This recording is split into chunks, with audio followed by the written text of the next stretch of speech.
Well, I was driving up to the office today and passed Progressive Field, said 43 days to opening day, which is, a lot of excitement here in Cleveland. But the other thing that struck me, I watched the Indians' first preseason game, and it was a classic spring training game in that Brad Zimmer, team's #1 pick from a few years ago, doesn't drive in 1 run or 2 runs or 3 runs, 5 runs, home run to deep left center field.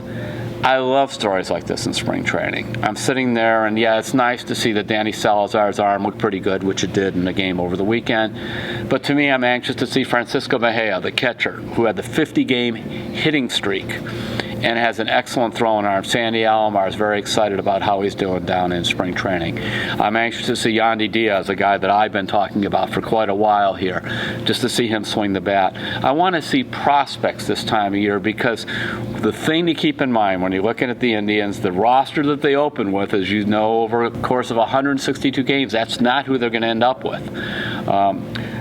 So while we could talk about, will Michael Brantley come back? He's hitting off the tee. It's soft toss. I mean, all that stuff's way in the background. I'm very curious to see the prospects. I'm anxious also just to look at yan-gomes. This is an amazing thing. Yan-gomes is a big deal to the Indians, because a couple years ago, he hit 20 home runs, drove in 75 runs. Last year, he was hurt quite a bit.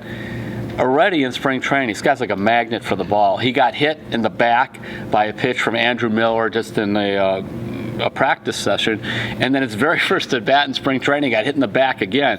The Indians need to keep Gomes healthy, and I want to see also if he can get back that swing that he had 2 years ago when he really had some power. So, there's some nice fun stories coming out of Goodyear, and I'm watching them closely.